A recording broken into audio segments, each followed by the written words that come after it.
I'm going to actually submit this video to actually challenge anyone's perception that I actually read a French much faster than you, whoever you might be. I can actually easily give out an answer in English. Let me actually demonstrate it. I don't need to think of recipes. Your, school cafeteria, that's what has been said. I saw it. Recipes, I don't really need to. The actual failure of Boris Johnson, I don't really know anything about it. Häagen-Dazs, I don't really need to. Oh, don't try to actually see. So I don't really. What is going on? I didn't read it. Touched very harshly by the pandemic crisis with the postponement, the United Kingdom has become the first countries in Europe to surpass 30,000 deaths connected to the COVID-19. It is really, in fact, the second greatest mourning and lamenting in the world after the United States because of the high number of deaths, according to the different regional agencies of the Britain statistics. 32,313 people have been already killed and consumed by the new coronavirus. However, the actual number is probably much greater and heavier than the official numbers, because those numbers that are dropped could actually be greater than official numbers up until at least April 24th for England, 28,272, in the Wales, 1,376, in Ireland, Northern Ireland, 393, and up until at least April 26th for Scotland, 2,272. On BBC last week, David King, scientific counselor of the government from 2000 to 2007, has judged the volume of mortality very extraordinary and concerning. Yeah. There exists only a series of actions undertaken to control and manage the pandemic crisis of this type, with this type of scale. And however, it looks like, those proper measures would have been missing by not actually being effectuated. The British authorities have already actually been accused,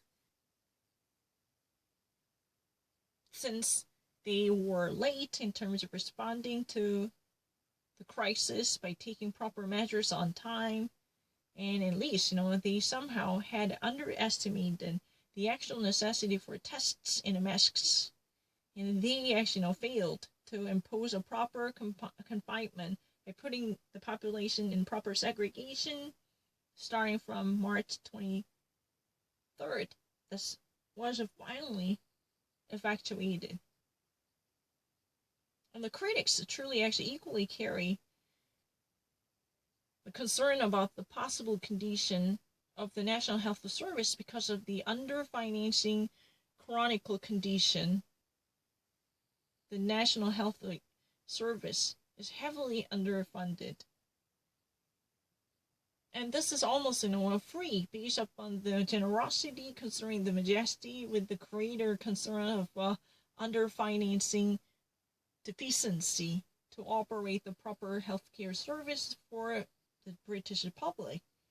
The former leader of the Labour Party, Jeremy Corbyn, has denounced the system as wrongfully prepared and poorly prepared at the level of pitfall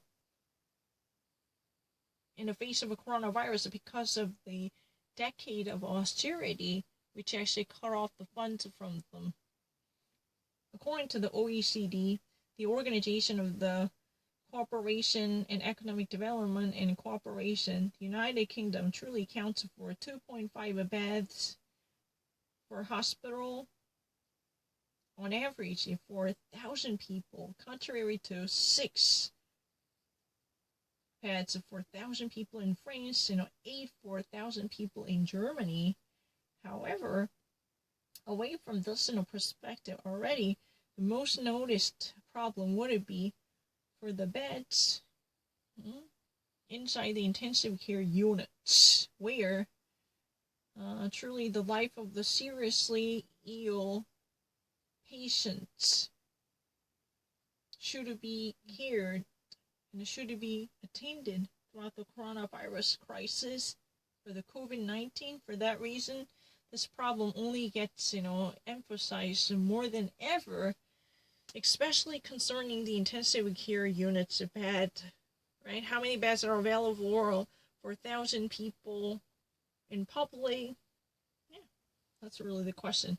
I know that was, a proper condition for the hospital, but what's been more emphasized at this moment is not just simply, beds for every hospital facilities. Right now, it could actually be reduced into the much narrow focal points. Now what's been at issue at this moment is how many beds are available inside the intensive care units.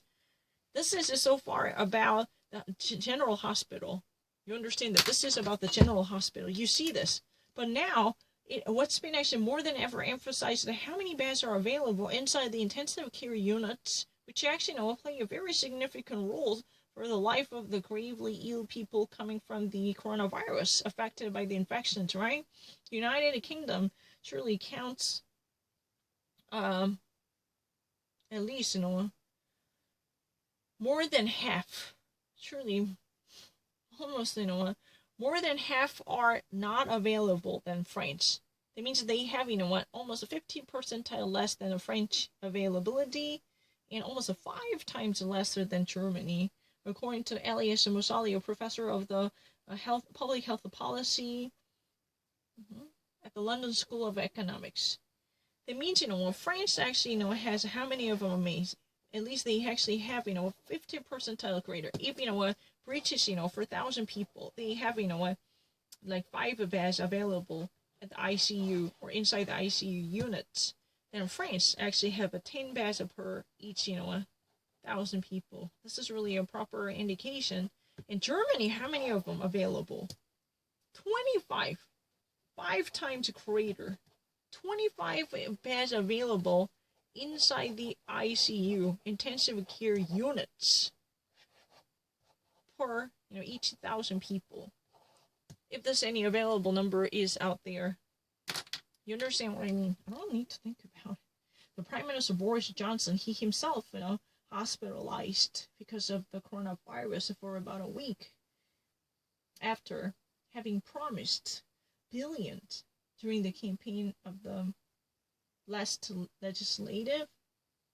Right now assures once more that he is going to give everything that should be given and that should actually be allocated to the National Health Service. He now is a really very dedicated person who again promises that he is going to give out everything that's available to National Health Service. It's really the case. You understand what I mean?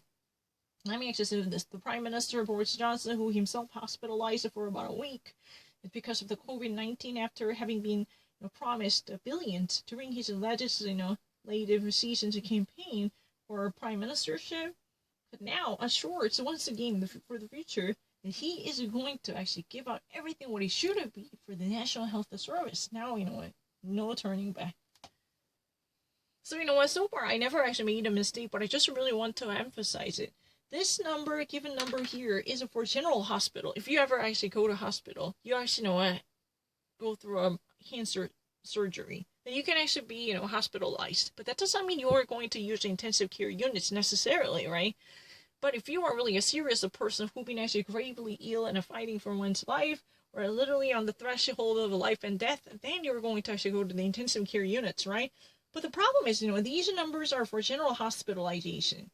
In the United Kingdom, truly 2.5 beds in general condition for regular hospitalization on average for 1,000 people randomly selected against, at 6 beds for 1,000 people in France, and 8 beds, 8 beds available for a randomly selected 1,000 people in the case of a general hospitalization in Germany, and 16 beds available at a regular hospital. I'm not talking about the intensive care units for, a randomly selected 10,000 possible would-be patients if they are actually sick to be hospitalized in France, right? But what matters most, that could never actually be this much emphasis in time of the coronavirus, because, those affected patients are likely to be very serious to be immediately hospitalized inside the intensive care units, right? In that case, what matters the most is how many beds are available in general condition on average. If for average 1,000 people randomly selected as a possible sample to see how many beds are truly available, obtainable, if they truly somehow get contracted with the coronavirus, if they get infected with coronavirus. That's really the problem. There are no numbers. But you know what? In the United Kingdom, at least, there exists a 50 percentile lesser amount of beds than France. No, I never actually missed it. They are actually, more than 50 percentile less. It means, in France, truly, you don't really need to think twice about it. If France actually has, 5 for 10,000 people available beds inside the ICU, then, United Kingdom has a 2.5 beds available inside the ICU, for randomly selected 1,000 people per se. This is really a random idealization. And Germany has almost like 5 point more. This is 7.